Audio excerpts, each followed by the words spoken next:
Assalamualaikum teman-teman. Seperti biasa, sebelum mulai Mimin mendoakan semoga teman-teman semua selalu dalam keadaan sehat walafiat. Oke, kali ini kita akan melanjutkan Martial Master versi novel bagian 706. Bagi yang baru bergabung, selamat bergabung.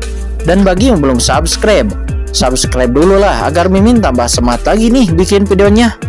Oke, kalau sudah, kita langsung masuk ke isi ceritanya.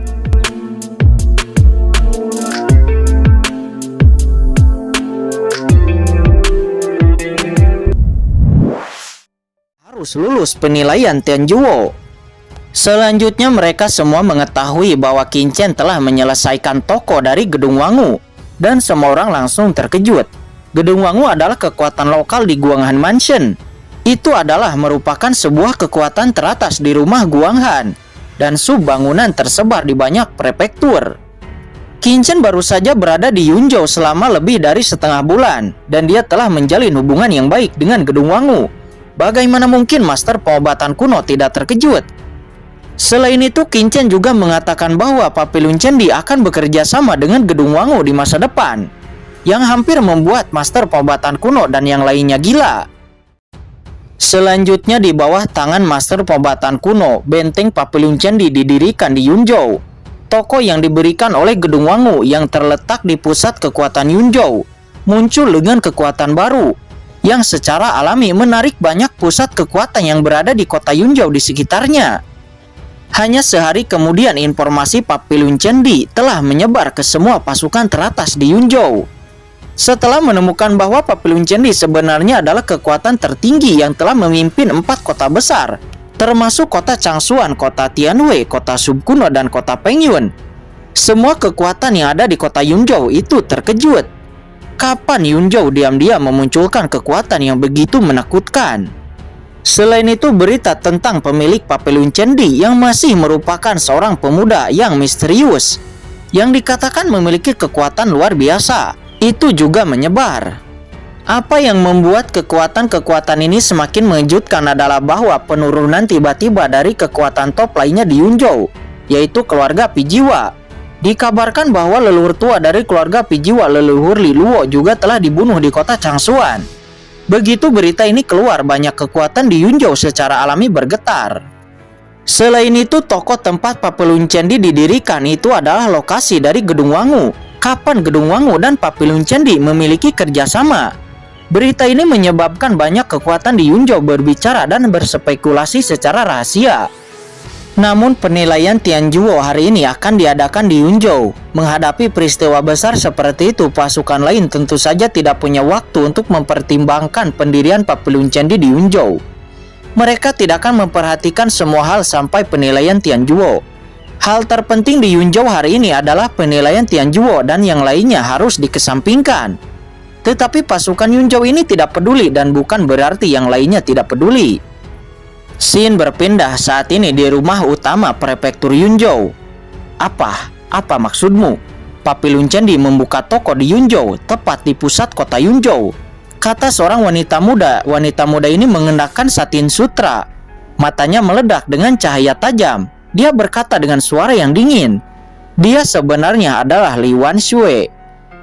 Ya, Wanshui, kami sudah menanyakannya. Papillon Cendi ini terkait dengan keluarga Ao di kota Changshuan, tempat leluhur dan yang lainnya dibantai, kata orang yang menyampaikan pesan kepada Li Wanshui.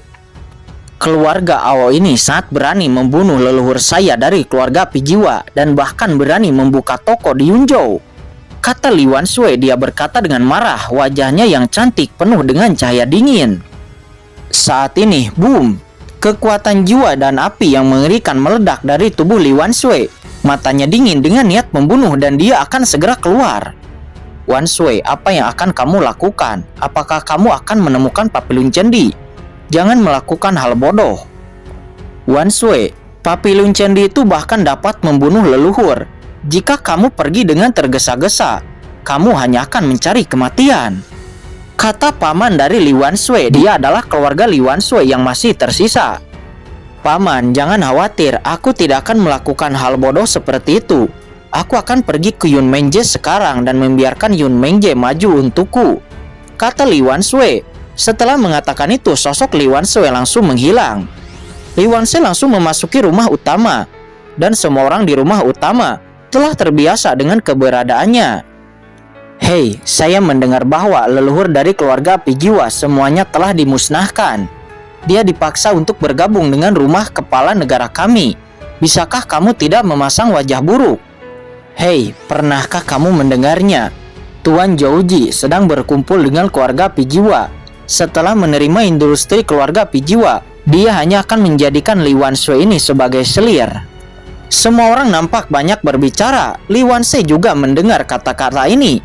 Dia sebenarnya sudah terbiasa, tetapi sekarang dia menjadi marah. Dia secara langsung menampar wajah seorang wanita dengan tamparannya. Menurutmu, siapa yang pantas mati? Kata Li Wanshui, dia berkata dengan tiba-tiba dan dengan dorongan membunuh. Tiba-tiba semua orang terdiam dan tidak berani berkata apa-apa. Wanshui, mengapa kamu memiliki temperamen yang begitu kasar? Tiba-tiba suara lembut terdengar, dan hanya seorang pria muda yang keluar dengan momentum yang luar biasa. Wajah giok dan mahkota dan beberapa anak laki-laki dan perempuan di sekitarnya, masing-masing dengan momentum luar biasa, dengan latar belakang yang mengejutkan. Itu adalah Yun Mengje Jiaoji dari prefektur Yunzhou, dan yang ada di sekitarnya merupakan beberapa tokoh jenius di Yunzhou yang datang untuk mengikuti penilaian Tianjuo. Mengje, para wanita ini berkata bahwa kakekku pantas mati. Kata Li Wanshui, dia berkata dengan suara yang dingin. Kejahatan seperti itu pantas untuk dihukum, kata Li Wanshui. Apakah ada hal seperti itu? Yun Mengje melihat beberapa wanita itu. Tidak tuan, itu tidak benar. Semua wanita itu langsung berlutut. Jika Anda ingin mengkritik diri sendiri, biarkan saya menyeretnya dan saya akan menyalahkannya untuk 100 dan kemudian dikeluarkan dari rumah, kata Yun Mengje dengan dingin. Tuan, tidak. Beberapa wanita itu menjerit dan diseret keluar. Mengje, Papillon Candy telah muncul di Yunzhou. Kamu harus membalaskan dendamku, kata Li Wanshui. Wanshui, aku sudah tahu tentang Papillon Candy dan aku bahkan telah bertemu dengan ayahku, kata Yun Mengje. Dia melangkah maju memeluk Li Wanshui, menundukkan kepalanya dengan lembut lalu berkata, tapi kata ayahku, sekarang adalah saat yang genting. Orang-orang yang bekerja di langit ada di Yunzhou, jadi kita tidak boleh membuat masalah. Dan toko di Papillon Candy masih ada di Gedung Wangu. Ayah saya melarang keras saya keluar. Dia hanya mengizinkan saya untuk berlatih dengan baik dan mempersiapkan penilaian Tianjuo, kata Yun Mengje. Jadi, apakah kamu tidak akan membantuku? Kata Li Wanshui. Dia berkata dengan marah. Wanshui, bukannya aku tidak akan membantumu, tetapi tunggu beberapa hari lagi. Jangan khawatir, ketika aku lulus ujian Tianjuo, aku pasti akan mencari keadilan untukmu. Aku berjanji, kata Yun Mengje seraya memeluk Li Wanshui. Dia menghibur. Oke, aku akan menunggunya, kata Li Wanshui. Dia menggigit bibirnya dan berbalik untuk pergi. Semuanya tidak apa-apa, mari kita terus berbicara, kata Yun Mengje. Dia menggelengkan kepalanya. Dia juga berbalik dan memasuki ruangan. Saat ini Li Wanshui telah kembali ke tempatnya dan dia nampak sangat marah. Aku akan membiarkan Papillon Candy itu bertahan untuk sementara waktu. Ya, di saat aku bergabung dengan Tianjuo, aku akan menyingkirkan semuanya, kata Li Wanshui. Dia menggertakkan giginya dan bersumpah diam-diam. Saat ini secara alami Qin Chen tidak akan memperhatikan hal ini. Waktu berlalu dan dalam sekejap mata, hari penilaian Tianjuo akan segera dimulai. Penilaian Tianjuo hari itu dibagi menjadi 2 sesi, dengan penilaian seniman bela diri terlebih dahulu dan kemudian penilaian penyulingan.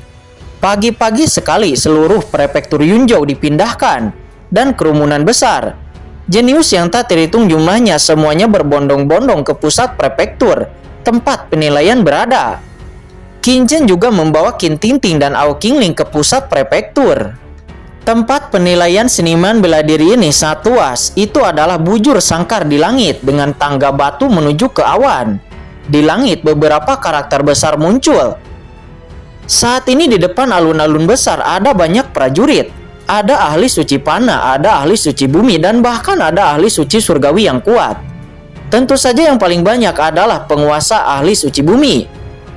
Di antara orang-orang ini, mereka benar-benar memenuhi syarat untuk berpartisipasi. Mereka semua ingin bergabung dengan Tian Zuo. Hanya sedikit dari mereka yang merupakan kultivator biasa, dan kebanyakan dari mereka adalah murid dari keluarga besar dan kekuatan yang kuat. Misalnya kekuatan teratas dari klan Api Roh. Selama mereka memiliki kesempatan, mereka pasti akan mengirim anak-anak mereka ke kekuatan tertinggi seperti Tian Zuo untuk berlatih. Saat ini Qin Chen juga telah sampai. Dia tidak berpartisipasi dalam penilaian seni bela diri sama sekali. Dia hanya memiliki satu tujuan, dan itu adalah untuk bergabung dengan divisi pemurnian Tian Zuo. Dibandingkan dengan penilaian seni bela diri, penilaian master pemurnian ini lebih dari 10 kali lebih sulit. Posisinya juga jauh lebih tinggi. Qin Chen berdiri di sana dengan tenang, merasakan semua napas surga. Kerumunan bergemuruh, dan di antara kerumunan yang ramai, Qin Chen merasa sangat tenang. Lihat, Tuan Yun Mengje Zhouji baru sampai. Qin Chen mendengar banyak seruan. Matanya melihat ke atas, dan dia melihat bahwa dari arah kota Yunzhou ada 8 puncak tapai alam suci bumi yang membawa kursi tandu. Terlihat seorang pemuda duduk di kursi tandu. Pemuda ini memegang liontin batu giok di tangannya, dan pemuda itu bermain dengan liontin giok itu tenang dan rileks. Aura di tubuhnya justru kabur sehingga sulit untuk dilihat. Ini jelas adalah Yun Mengje, tuan muda Yunzhou yang memiliki gelar arogan pertama di Yunzhou. Di belakang Yun Mengje ini ada beberapa kursi. Yang duduk di depan kursi adalah seorang wanita yang sangat mempesona dan memiliki napas puncak tapai alam suci bumi. Itu adalah Nona Li Wanshui dari keluarga Pijiwa, dan juga yang paling arogan di Yunzhou. Di belakangnya harus ada arogansi lainnya dari rumah bangsawan negara bagian lainnya. Kedatangan mereka menimbulkan diskusi yang tak terhitung jumlahnya di kerumunan. Apakah itu Li Wanshui? Dia memang memiliki beberapa bakat, kata Qin Chen seraya meliriknya tanpa memperhatikannya. Qin Chen menyapu pandangannya dan menemukan bahwa di antara kerumunan masih banyak orang jenius seperti ini. Mereka semua adalah talenta top dengan aura luar biasa. Semuanya di tapai alam suci bumi, bahkan di puncak tapai alam suci bumi. Aura beberapa orang bahkan lebih menakutkan daripada penguasa beberapa kota besar seperti kota Tianwei. Sesaat kemudian tiba-tiba bel berbunyi, dan di langit beberapa sosok yang luar biasa muncul. Setiap orang yang datang untuk penilaian ikuti instruksi, berbaris dan bersiaplah untuk menerima penilaian. Ini adalah staf dari Tian Zuo. Setiap napasnya luar biasa memancarkan aura yang ganas. Di atas langit tak berujung ada kekuatan mengerikan yang menekan pada saat bersamaan. Ini adalah ahli di ranah suci surgawi. Jelas dia merupakan anggota Tian Zuo tingkat atas. Aliran pikiran ilahi dari ahli suci surgawi itu menyapu prajurit yang tak terhitung jumlahnya di bawah, dan tiba-tiba menjadi dingin. Semua orang terdiam, dan bahkan pikiran ilahi tidak berani memancar. Ini adalah ahli di ranah suci surgawi. Sementara hati Qin Chen juga melonjak. Napas ahli suci surgawi begitu menakutkan sehingga dia hampir melihat dirinya sendiri. Tetapi kekuatan Qin Chen didesak untuk menutupi rahasianya, sehingga pihak lain tidak akan dapat mendeteksi kekuatannya sendiri. Cuing, pada saat ini di atas tangga di langit, napas yang mengerikan tiba-tiba berlalu. Qin Chen mengangkat kepalanya dan kemudian melihat sebuah pagoda menjulang tinggi berdiri di atas tangga. Ini adalah pagoda 9 lantai. Pagoda 9 lantai, apakah ini penilaian seniman bela diri yang akan dilakukan Tian Zuo? Kata Qin Chen, matanya berkilat. Pagoda ini muncul jelas bukan tanpa tujuan. Jelas pagoda ini secara khusus digunakan untuk mengevaluasi ahli yang tak terhitung jumlahnya.